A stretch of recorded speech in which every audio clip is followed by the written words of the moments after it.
Hi, so welcome back to the channel. We've had another part 3 test pass today. This time in Basingstoke. It was Mark Copeland. It was his third attempt. Listen to how he got on, and please remember to like, subscribe and leave any comments about what you'd like to see next. Okay, welcome Mark. Thank I believe you. you've got some good news today. Yeah, so What on my happened? third attempt, I passed my part three. Uh, Congratulations. Thank you. Yeah, feeling How does it really, feel? yeah, I'm feeling on top of the world at the moment, I have to say. Yeah. Are you celebrating tonight? Yes, yeah, we're going to go out for a meal. I've got two of my daughters not in the country at the moment, so we're going out with the other daughter and my sister. So yes, yeah, yeah, and my Brilliant. of course. And where did you take? What part of the country are you from? Yeah, so Basingstoke in Hampshire. Yeah. So, Brilliant. okay. So, I mean, my journey. Yeah. I had a windscreen and tow bar business for 30 years. I'd given private practice to my three daughters, and I thought when I sell the business, I would become. I'd like to become a driving instructor and started my journey um, January 22. So that was when I first contacted the AA. Okay, so you got the bug by going out and just Yeah, helping your daughters. yes, yes, yeah. Brilliant. And I you thought, think, oh, I fancy this. yeah, yeah. I have to say, it's certainly harder than what I thought. It's a very, very difficult job to get into. Absolutely, that's my phone going. So I'm just going to take my All right. Wi-Fi and put that over there. So yeah, so But yeah, you I, contact the AA for your yeah, training in yeah, Basingstoke. yes, Brilliant. yeah. So I eventually got my car and my training license in August of last year, and I'm on my second trainee license. I'd had a problem with kidney stones, so I had to stop for about a month driving. So I was able to extend my license. And yeah, my third attempt, and yeah, very pleased. And so you should be. You worked hard for it. And then we met through, you contacted me. I guess you found me on YouTube, was it? Yeah, yeah, it was a YouTube channel. I'd become addicted to it, and sometimes I think my wife was getting a bit jealous. She thought I was having an affair with TV and YouTube. Well, So she did get a trip up to Norwich, didn't she? yes, she did. Yeah, and she done some shopping up there as well. You come But up, what, was it two, three three times? three visits, three visits. Yeah, yeah. So I'd had two AA instructors. I then I just wasn't getting it. I just wasn't getting it. You just feel sometimes on your own, or I felt on my own. Yeah, Um, sometimes it can take a while just for the penny to drop. I mean, yeah, with me it is. yeah, And yeah. then I get it. Yeah, yeah. Well, I came up to you and uh yeah, had say 3 3 hour lessons. Learned quite a lot. I also had a private instructor down in Basingstoke, an ex examiner and BSM instructor, chap called Tony Jupp. He done a lot of fault analysis with me, as you did as well. And yeah, that was really, really good.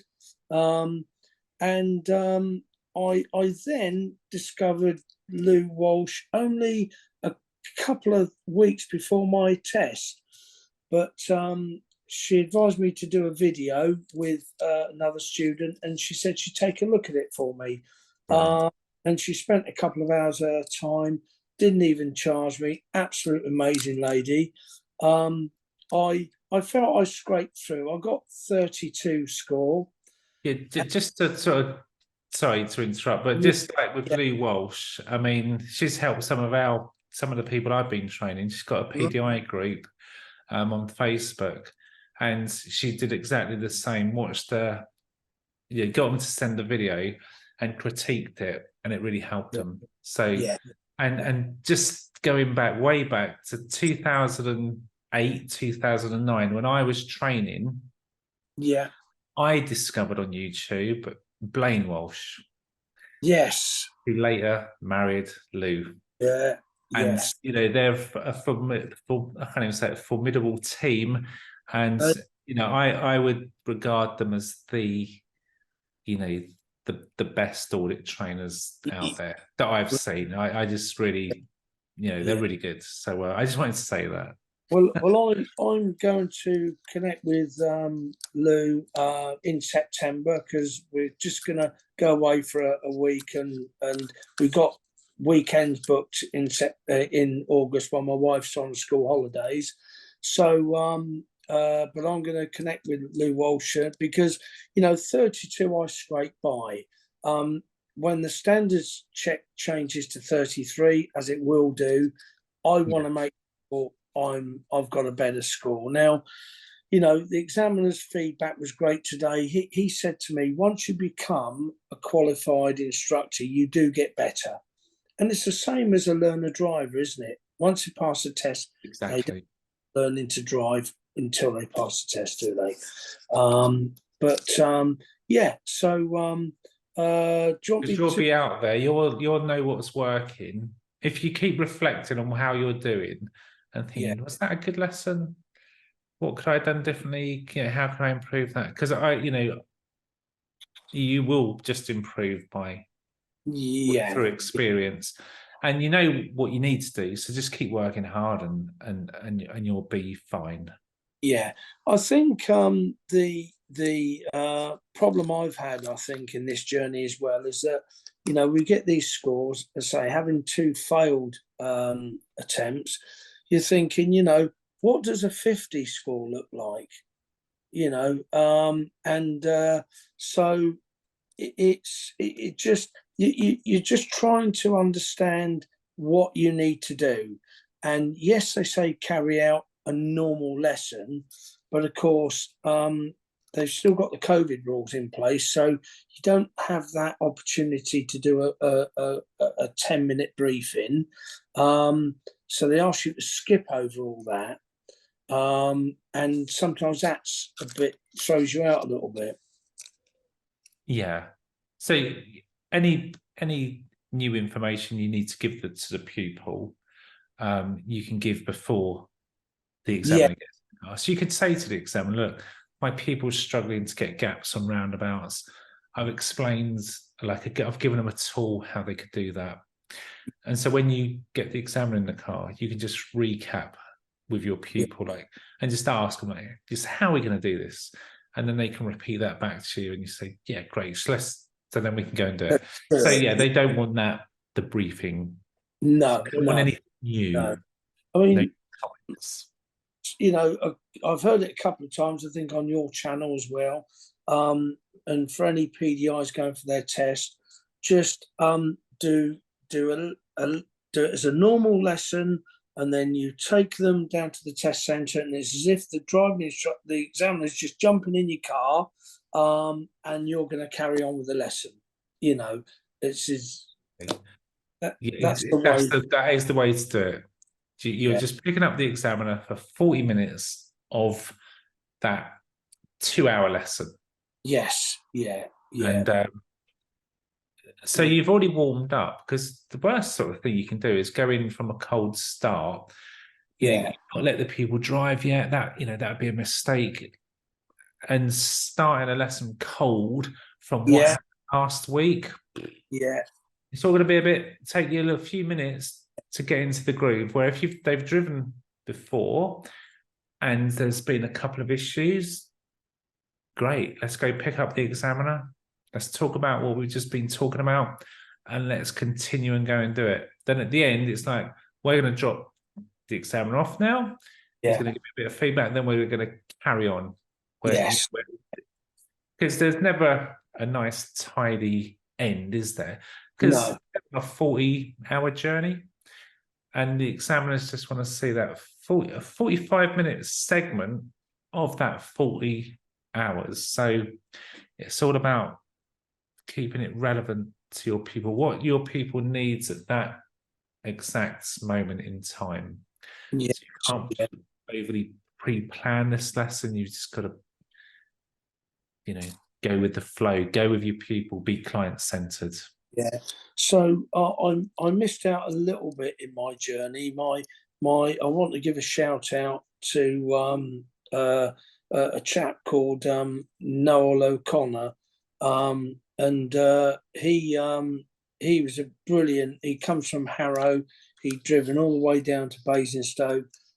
We had a good day out with 3 students last week, and that gave me a great confidence boost. But I mean, for me, my advice to any PDI having their test is that I don't think you can get enough of other people's advice. That said, you can you can get too much. That sounds a bit crazy, but whoever you talk to and get advice from, you'll just take a little bit from lots of different people. My subject was roundabouts, and it was approach speed and judging the gap, which is connected. So we had a half an hour before my test, because this lady lived 10 miles away. So I brought her in she drove in, went to the test area.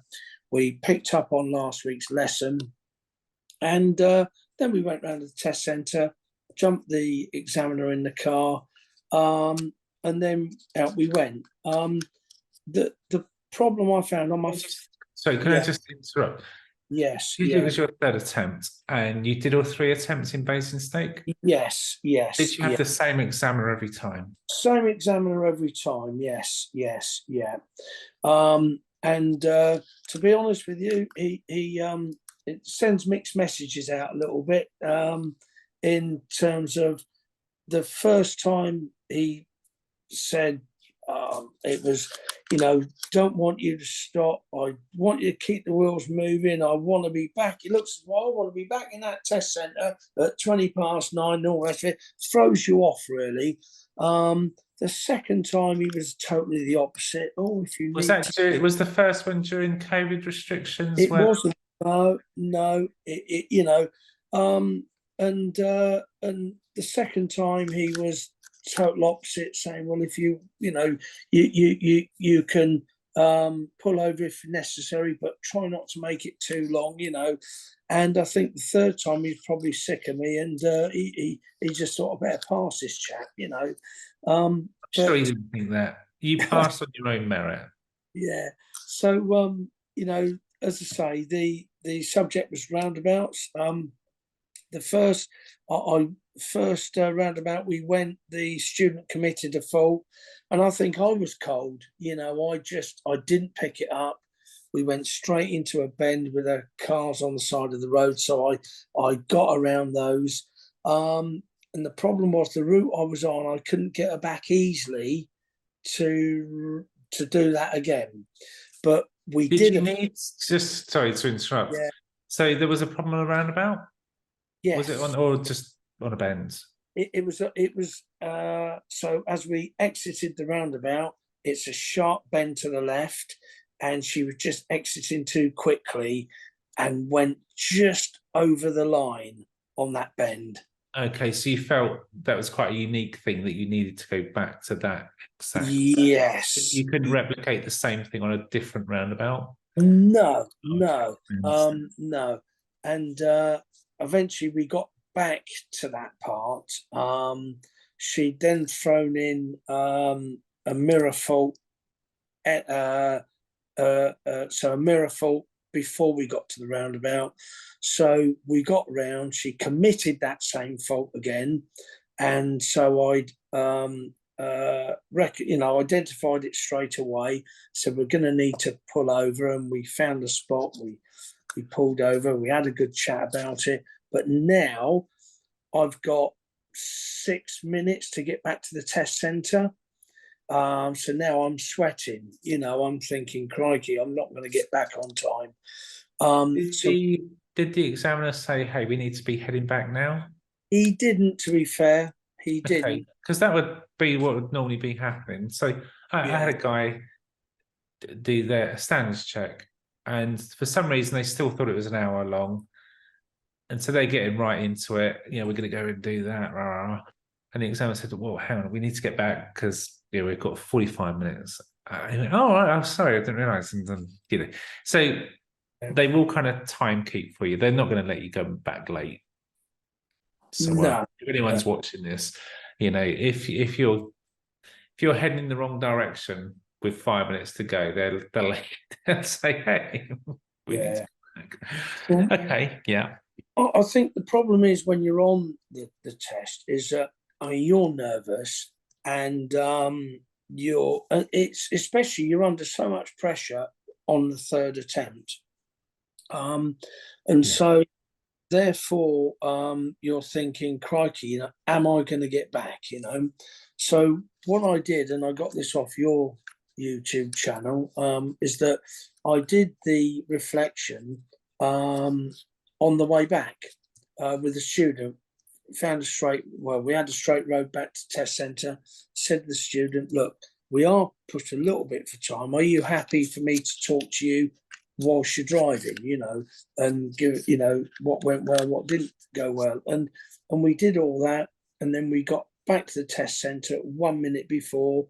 And then I just summed it up, or got the student to sum it up very quickly again. And and that was it really, so yeah, I was quite pleased that I did that on the road. Had I not seen that on your channel, then maybe I would have then frustrated the examiner, possibly. Do you know how much you scored for that? The summary at the end of the lesson, the summary. Did you? Yeah. Please don't say it's one. The email. I think it was because that's right on the last competency, isn't it? Yeah. Yes, it's the last. Yeah, I think I got a 3 for that actually. Okay. And let's have a look. Because it was the 3s that got me out of trouble. Yes, at the end of the session, was the pupil encouraged to reflect on their own performance? I got a 3 for that. And I think that was doing it on the move. Time well spent. Time well spent, absolutely. Yes, yeah. So the examiner's feedback. Yes. Yes. When they write their comments. Yes. Yeah. Really, it's always like, what could you have done differently? What would make a difference? Like if you were to do that lesson again. Yes. His feedback on all 3 of my tests have been really positive. Not always what I want to hear, because the 2 I failed, but they've been very professional. I've often questioned why examiners have to go back into their office and then do the marking.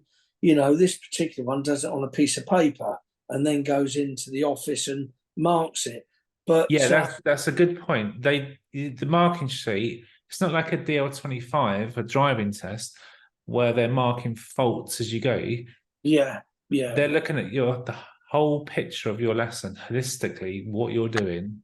Yeah. And they make notes, and they'll make notes on things that weren't good. Yes. So basically, if they're writing something down, it's like they've seen something. Maybe a direction was late. Maybe you've not intervened when you should have done. Because then they'll look at their notes, and then they need that time, because it's a big decision, obviously, to get it right. and they weigh up everything. Because to get a 3, you know, you've displayed that competency throughout the whole 45 minutes. So they'll think, you know, you're basically going to start with a 3, and then they think, let's say, did the instructor give directions and instructions clearly at the time? So you've got a 3 when you start. Now at the end, he's thinking, can I give him a 3? But hang on, I made a note. There was that late direction. And then there was that time he really needed to help the pupil more, for example. And they're weighing up all the faults and how well you did against the competencies. And then they arrive at that score, whether it's a 0, a 1, a 2, or a 3. Was there anything the examiner that said that, you know, good job you did that, because that sealed the deal, that was, you know, that confirmed that you could pass this thing? Was there a thing that you did to fit in your favour to pass? Yeah. So lucky. So the second time I identified it, pulled her over, analysed it, and then we said, you know, the remedy, which was the speed on approach on the exit. So we went round again, and then I said, so what are you going to do now? I said, I'm going to slow down a bit. Good, okay. And where are you going to steer? Yeah, I'm going to steer. And it was perfect. So I felt he had enough faith in me to pass me for that. Brilliant. Yeah. Good. So, you know, brilliant. Well done. And he did say to me that just don't sit on this, you know, get experience and you know, make that better score. And I think the only way I can do that is to get some more professional help. And so that's what I'm going to do.